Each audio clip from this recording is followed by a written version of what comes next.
허벅지 아래에 손을 넣고 맹세하는 모습이 나오는데 이것은 그 당시에 누군가의 맹세하는 그런 관습이다 이렇게 보시면 되겠고요. 창세기는 전체가 50장인데 그 중에 가장 긴 장이 오늘 본문에 있는 창세기 24장입니다. 무려 67절이나 됩니다. 이렇게 긴 내용이기 때문에, 그리고 한 이야기이기 때문에 나누어서 설교하기보다는 한꺼번에 하는데, 그렇기 때문에 자세하게 본문 설명은 하지 못합니다. 이미 매일 성경을 통해서 우리가 다 읽어온 본문이라고 여겨집니다. 여러분, 이렇게 긴 창세기 24장의 내용이 하나님이 천지 창조하신 그런 장엄한 내용으로 채워져 있는 것도 아니고, 아브라함을 불러서 언약을 주시는 내용으로 채워진 것도 아니고, 이삭이 아내 리브가를 맞이하는 과정을 기록하고 있다는 것입니다. 이거 조금 사실은 의아한 내용입니다.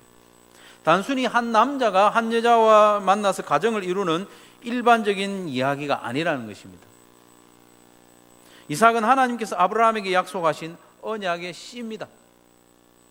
그 언약의 씨는 창세기 3장 15절에부터 예고된 예수님을 예표하고 있고, 그리고 오늘 본문에 나오는 이삭도 그 예수님의 줄기의 한 부분이라는 겁니다. 예수님께로 나아가는 한 과정이라는 것입니다. 그래서 언약의 씨인 이삭의 아내 리브가는 여느 신부와 같은 한 여인에 불과한 것이 아니라 예수님의 신부인 교회를 예표하고 있습니다. 그것을 지지하는 성경 구절이 바로 창세기 22장 17절과 24장 6절입니다. 두 구절이 같은 내용이 들어있는데 오늘 본문을 이렇게 감싸고 있는 거예요. 마치 샌드위치 빵 두 조각이 안에 내용물을 감싸는 것처럼 창세기 22장 17절과 24장 60절이 그 안에 내용을 감싸고 있습니다. 두 절의 공통적인 내용이 뭐냐면 내 씨가 그 대적의 성문을 차지하리라, 이런 약속의 말씀이죠. 22장에서는 아브라함이 이삭을 번제로 바친 이후에 하나님의 사자가 축복의 말씀으로 주신 말씀이고, 24장에서는 이삭의 아내가 될 리브가에게 그 가족들이 축복의 말을 하는 내용입니다. 너의 씨가 너의 대적의 성문을 차지하리라, 승리하게 한다는 것이죠. 놀랍게도 이와 같은 표현이 신약 성경에도 등장을 하는데 예수님이 베드로에게 하신 말씀이죠. 마태복음 16장 18절에 보면 너는 베드로라, 내가 이 반석 위에 내 교회를 세우리니 음부의 권세가 이기지 못하리라. 베드로가 바른 신앙 고백을 했을 때 예수님이 베드로의 신앙 고백 위에 교회를 세우겠다고 했고요, 그 교회가 음부의 권세를 이긴다고 했습니다. 음부의 권세가 교회를 이기지 못한다. 바꿔 말하면 교회가 음부의 권세를 이긴다고 했습니다. 여기서 권세라고 번역된 이 단어는요, 기본적인 의미가 권세라기보다는 성문, 큰 문이라는 뜻입니다. 그래서 교회가 대적의 성문, 마귀 사탄의 성문을 차지한다, 그 말씀입니다. 따라서 예수님의 말씀을 다르게 표현하면 이 교회가, 예수님의 신부인 교회가 대적의 성문을 차지하게 될 것이다. 그래서 그 성문을 차지하게 되는 결론이 요한계시록에 나오게 되는 것이죠. 하나님께서는 아브라함을 부르실 때부터, 또 언약의 씨를 주실 때부터, 그리고 언약의 씨에게 신부를 허락해 주실 때부터 뭘 염두에 두셨는가 하면 예수 그리스도의 신부인 교회를 염두에 두고 일을 진행하셨다는 겁니다. 그 교회로 하여금 원수 사탄을 이기고 성문을 차지하게 하실 예정을 계속해서 밝히고 있는 겁니다. 그렇다고 해서 아브라함의 후손의 아내들이 모두가 그런 예표를 가지는 건 아닙니다. 하지만 오늘 본문에서처럼 분명하게 보이는 증거가 있는 거죠. 그렇기 때문에 예수님과 교회의 혼인잔치를 예표하는 이삭과 리브가의 결혼 과정을 이렇게도 길게 설명하고 있는 겁니다. 그렇지 않습니까? 한 남자와 한 여자가 결혼하는 이야기를 이렇게 길게 이야기하는 경우가 없습니다. 의미가 남다르기 때문에 예수님과 그의 신부된 교회의 결혼 혼인잔치를 예표하기 때문에 이렇게 길게 설명하는 거죠. 그런데 창세기 24장을 읽고 또 읽어보면 성경의 원저자이신 하나님께서 가장 주목하고 계시는 인물이 나옵니다. 하나님이 주목하는 인물은 누구냐? 아브라함도 아니고요, 신랑인 이삭도 아니고 리브가도 아닙니다. 누구냐 하면 이름 없는 이 종에게 하나님이 집중하고 있다는 사실입니다. 언약의 시인 이삭의 아내를 구하는 일에 충성스럽게 섬긴 이 종에 대한 이야기를 매우 자세하게 설명하고 있다는 겁니다. 이런 사실을 놓고 많은 성경학자들은 이 종의 사역을 성령 하나님의 사역과 비견하기도 합니다. 성령 하나님의 사역이 이와 비슷한 스타일이거든요. 그래서 오늘은 아브라함의 종의 모습을 우리가 좀 살펴보면서 은혜와 도전을 받기를 원합니다. 오늘 본문에 등장하는 아브라함의 종에 관한 이야기를 읽으면서 어떤 분은 좀 불쌍하다, 그런 마음이 들었을 수도 있겠다 싶어요. 2절 말씀에 보니까 이 종을 가리켜서 늙었다고 했습니다. 늙었다. 나이가 상당히 많았던 모양이에요. 아브라함은 그보다 나이가 더 많지만 나이 많은 이 종에게 아브라함이 굳이 저 멀리 700km 이상 떨어져 있는 곳에 가서 이삭의 신부를 구해오도록 일을 시켰다. 아브라함은 좀 고약한 주인 같고 이 늙은 종은 주인을 잘못 만난 불행한 종처럼 보는 분도 있을 겁니다. 그런데 저는 이 말씀을 읽으면서 이 종이 참 복되다, 행복한 종이다, 이렇게 여겨졌습니다. 그래서 오늘 설교 제목을 행복한 종이라고 정해봤습니다. 물론 이 종의 육신은 상당히 고달팠지 않겠습니까? 늙은 노구를 이끌고 저 멀리 하란에까지 가서 신부를 구해와야 되니까 몸이 상당히 고단했겠지만, 그러나 주인이 그토록 신뢰해 주는 겁니다. 집안의 모든 것을 다 맡겨주고 심지어는 아들의 아내를 구하는 일까지 종에게 맡겨줬으니까 얼마나 신뢰하고 있습니까? 주인의 신뢰를 받았다는 면에서 참 복되다고 여겨지고요. 그리고 또 이 종은 단순히 종의 마음으로 주인이 시키니까 억지로 멀리까지 심부름하는 그런 마음이 아니라 마치 자기의 일을 하는 것처럼 충성되게 섬기는 모습에서 행복한 모습을 보게 됩니다. 사랑하는 성도 여러분, 저와 여러분도 다 하나님의 자녀인 동시에 하나님의 종이지 않습니까? 하나님이 일을 맡겨주신 사명자이지 않습니까? 그러니 우리도 이런 종의 마음을 가진 오늘 아브라함의 종과 같은 그런 사명자가 되었으면 좋겠습니다.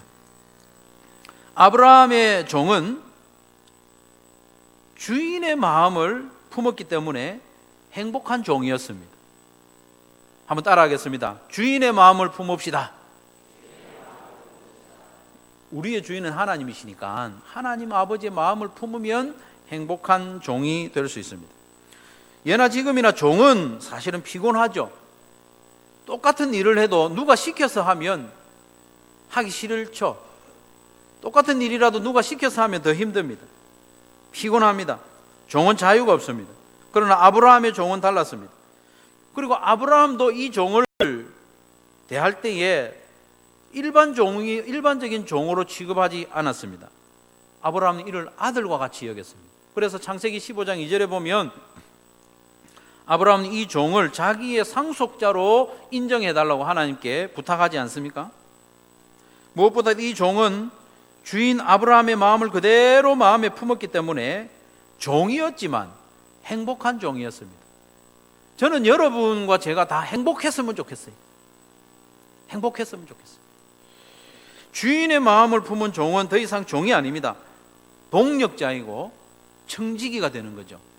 주인의 것을 가지고 주인의 마음에 따라서 내가 모든 것을 집행하는 그런 청지기. 아브라함의 종은 이삭의 아내를 구하는 일에서 종의 마음으로 임하지 않았습니다. 아브라함의 마음으로 임했습니다. 이 종이 만약에 여전히 종의 마음을 가지고 있었다면 아브라함도 이삭의 아내 구하는 일을 이 종에게 맡기지 않았을 겁니다.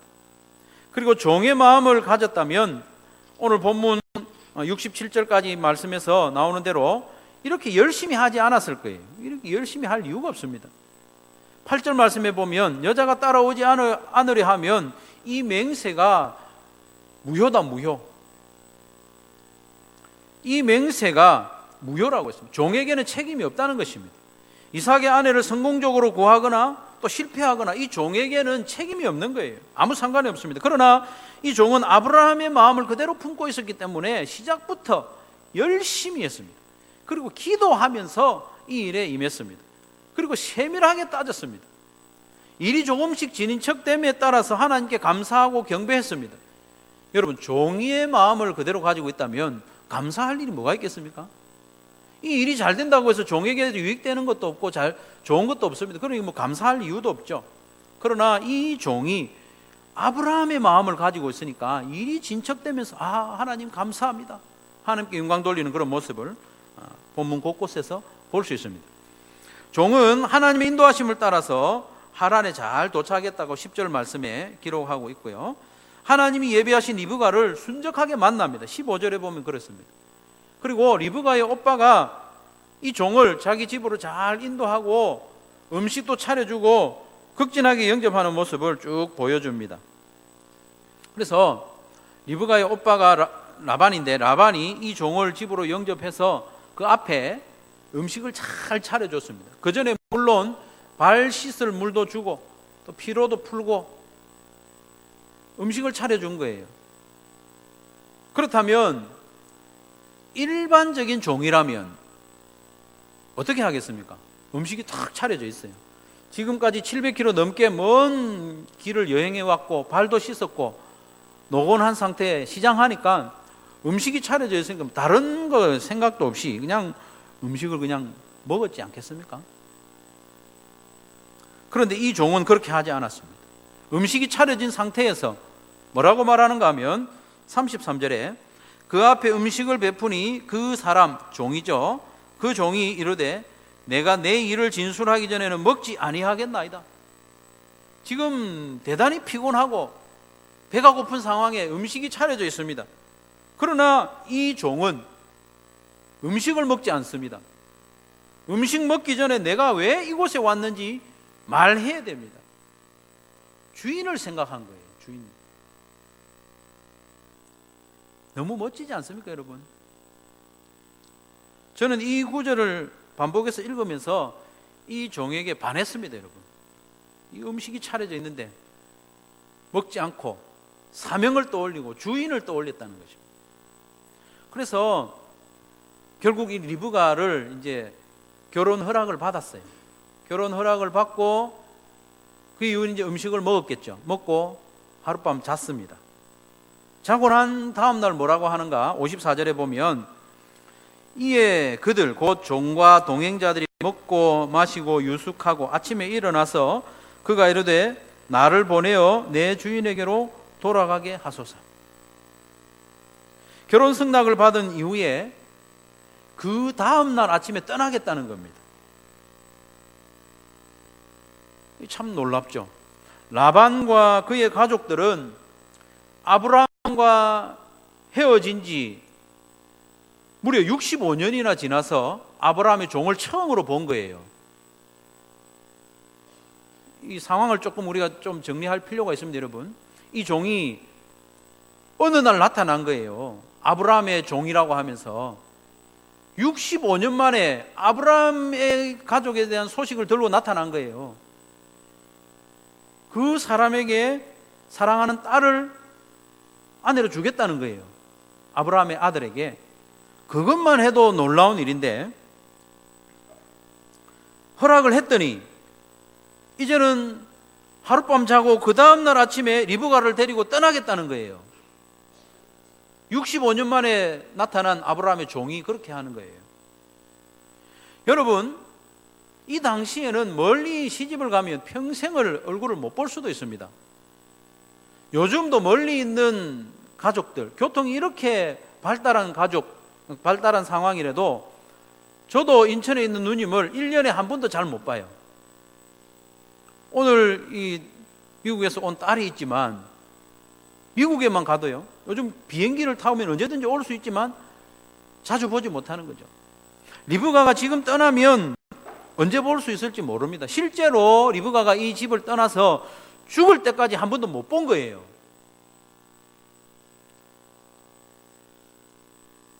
그런데 종은 아침에 일어나자마자 갈랍니다 한 거예요. 딸 데리고. 여러분, 사실 이 집에, 라반이 있는 이 집에 들어온 지 아마 12시간도 안 됐을 거예요. 우물에서 리브가를 만난 때가 저녁 때였으니까, 저녁에 만나서 또 집에 와서 결혼 허락하고 밥 먹고 자고 아침에 일어나서 12시간도 지나기 전에 딸을 데리고 가겠다는 겁니다. 그래서 리브가의 오빠와 가족들은 단 며칠이라도 이 석별의 정을 나눌 수 있도록 말미를 달라고 부탁을 했습니다.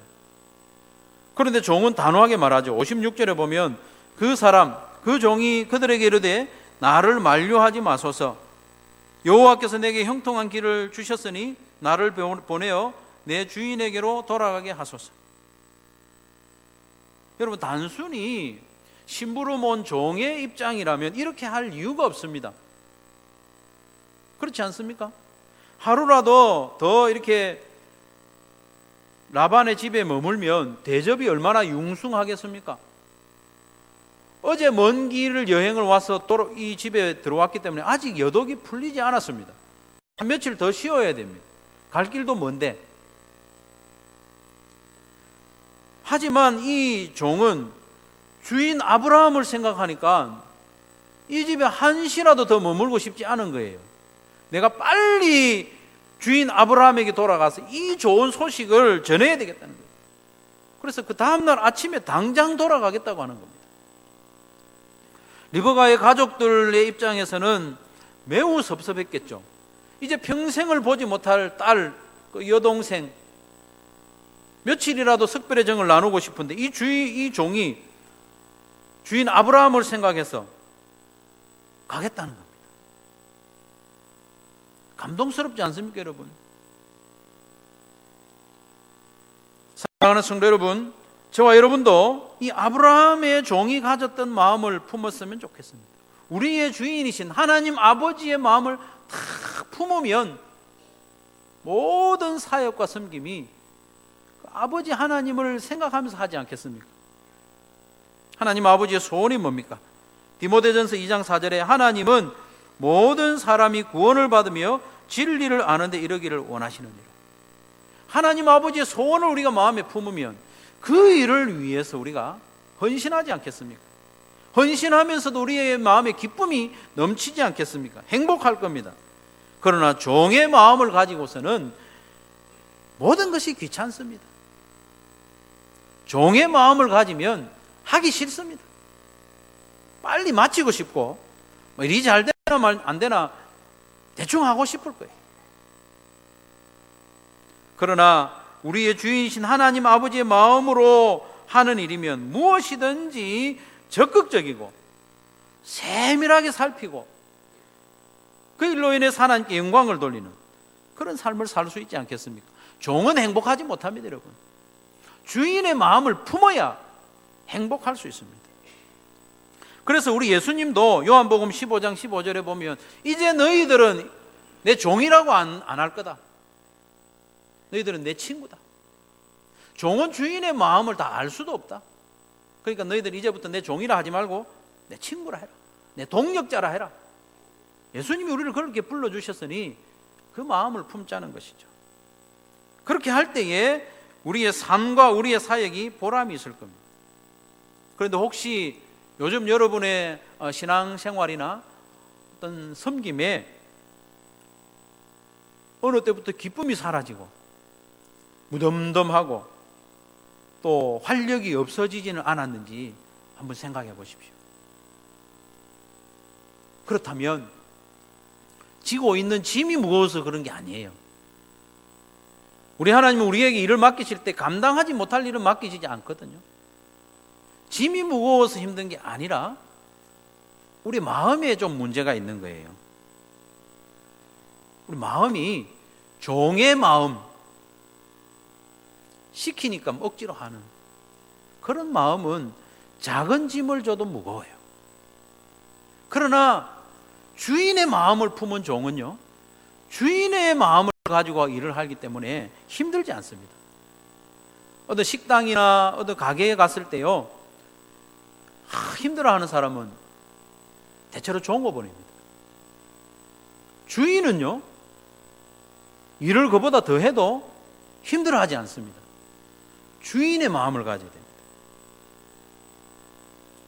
주인의 마음을 품고 하나님 아버지를 기쁘시게 하려고 섬기는 사람들은 기쁨 가운데, 행복과 보람이 넘치는 가운데 사역할 수가 있는 것이죠. 그리고 아브라함의 종이 행복한 종이었던 또 다른 이유는 이름을 드러내려고 하지 않았다는 것입니다. 주인의 마음을 품었으니 이런 모습이 이어지는 건 당연하죠. 이름을 드러내려고 하지 않았다는 것입니다. 여러분, 이름을 드러내고자 하는 마음이 있으면 행복하지 못해요. 오늘 본문 67절까지 쭉 읽어도 가장 자주 언급되는 이 아브라함의 종의 이름을 밝히지 않고 있습니다. 가장 많이 언급되는데 이름을 안 밝혀요. 물론 이 종이 누군지 우리 성경 전체적으로 보면 짐작할 수 있지만 창세기의 원저자이신 하나님의 의도가 그렇습니다. 이름 안 밝히는 거예요. 왜 그렇게 하셨을까요? 이 종의 마음이 그런 겁니다. 이 종의 마음이 이렇게 먼 길, 힘든 일을 함에도 자기를 드러내고자 하는 마음이 없었기 때문에 하나님께서는 이 종의 마음을 존중해서 창세기 24장 67절까지 한 번도 그의 이름을 드러내지 않는 것입니다. 이름을 드러내거나 칭찬을 기대하지 않았기 때문에 끝까지 행복한 종으로 섬길 수가 있었던 겁니다. 누가복음 17장 10절 말씀해 보면 무익한 종이라고 하는 이야기가 나옵니다.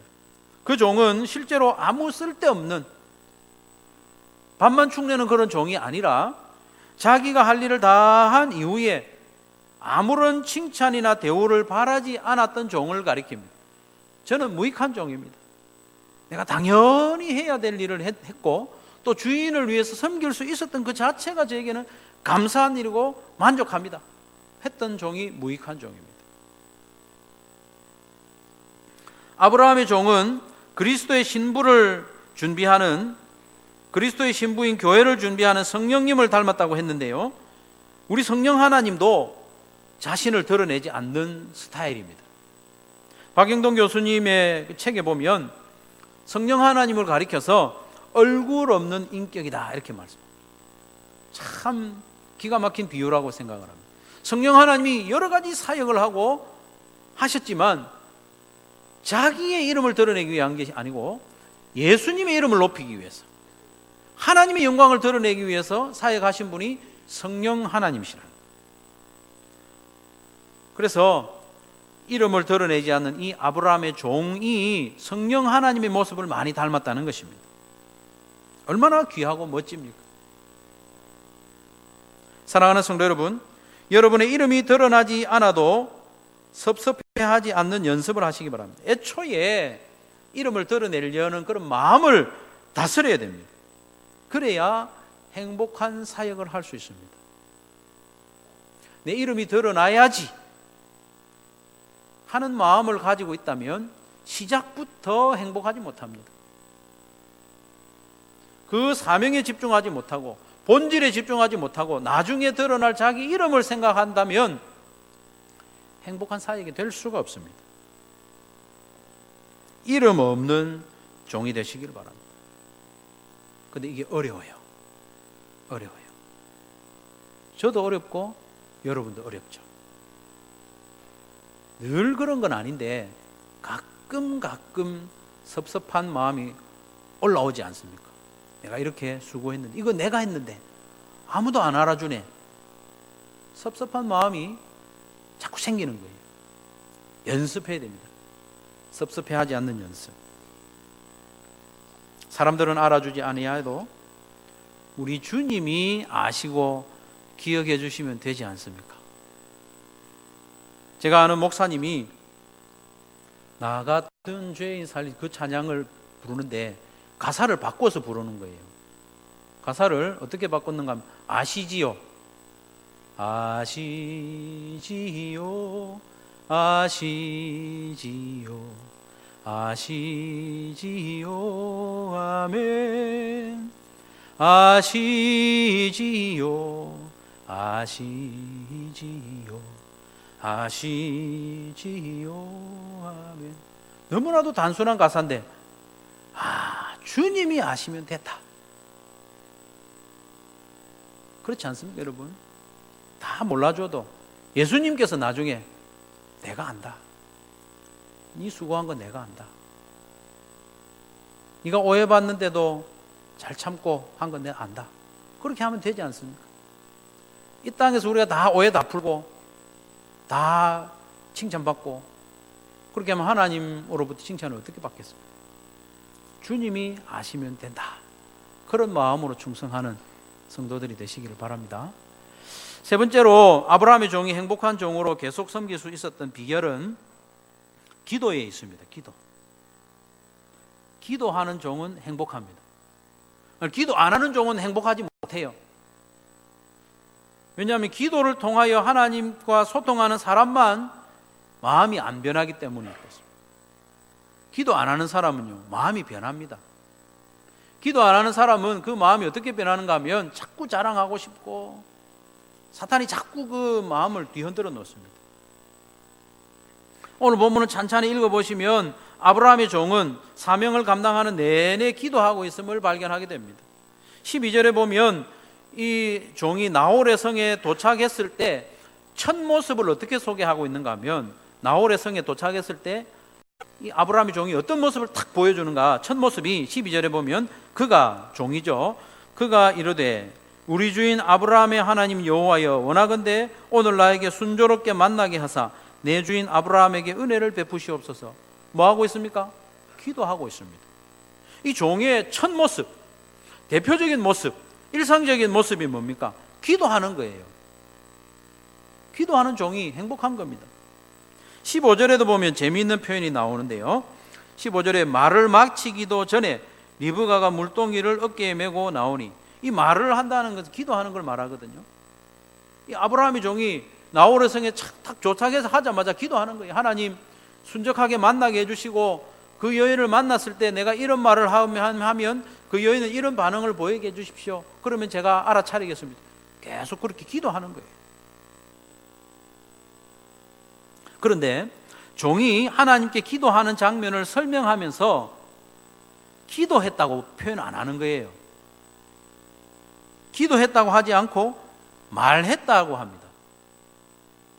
12절에 보면 그가 기도하여 이르되 라고 하지 않고 그가 이르되 바로 그냥 와요매를 해버린 거예요. 그가 이르되, 그가 기도하여 이르되 라고 하지 않고 그가 이르되 그냥 말하는 것처럼.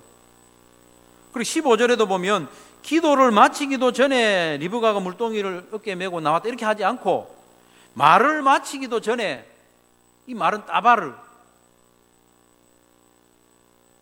창세기 저자는 종이 무시로 기도하는 모습을 설명하는 거예요. 그러면서 기도를 딱 격식을 갖춰서 시작하는 걸로 설명하지 않고 마치 누군가와 대화하듯이 말했다는 거예요. 이 와요멜 아마르라는 이 단어가요, 나중에 보면 리브가하고 이야기할 때도 막 사용돼요. 리브가에게 이르되 할 때 그때도 똑같이 사용되는 거예요. 무슨 말을 하는가 하면 이 아브라함의 종은 기도를 하되 기도하는 것처럼 기도한 게 아니고 그냥 일상 대화하는 것처럼 기도를 했다는 겁니다. 하나님과 대화하듯이, 호흡하듯이 기도한 거예요. 그러니까 하나님과 대화하듯이 기도하는 사람은 그 마음이 어떻게 교만해질 수 있겠습니까? 그 마음이 어떻게 낙심할 수 있겠습니까? 그 마음이 어떻게 섭섭해질 수 있겠습니까? 기도를 이렇게 말하듯이 하니까. 말하듯이, 대화하듯이 기도한 종은 참 행복한 사역자였습니다. 그럴 수밖에 없죠. 사랑하는 성도 여러분, 우리도 행복한 사역자, 행복한 종으로 이렇게 살아가려면 기도하는 일에 더욱 열심을 내야 되겠습니다. 마음을 잡고 기도하는 것도 중요합니다.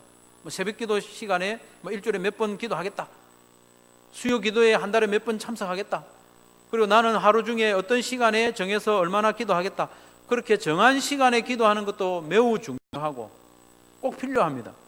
그러나 거기서 머물지 말고 한 걸음 더 나가야 됩니다. 기도하는지 모르고 기도하는 그런 삶.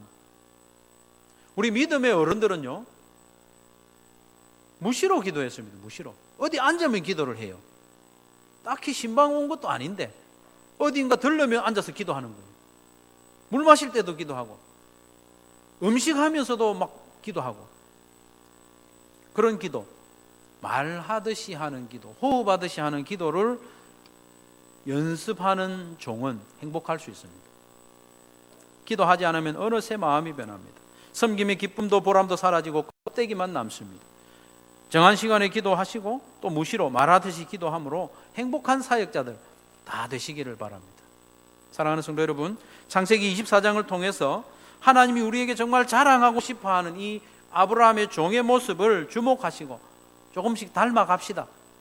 하나님이 자랑하시는 종, 하나님의 언약을 성취하시는데 요긴하게 사용된 이 행복한 종의 모습을 우리가 다 닮아갑시다.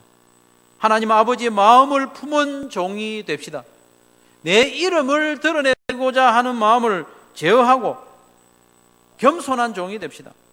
그리고 말하듯이 기도하며 마음이 변하지 않는 종이 됩시다. 그래서 행복한 종으로 이 땅 살고 섬기다가 하나님 앞에서, 하나님 제가 이렇게 충성하고 왔습니다, 그렇게 이야기하고 하나님께서는 내가 안다, 그렇게 인정받는 저와 여러분 되시기를 주님의 이름으로 축원합니다.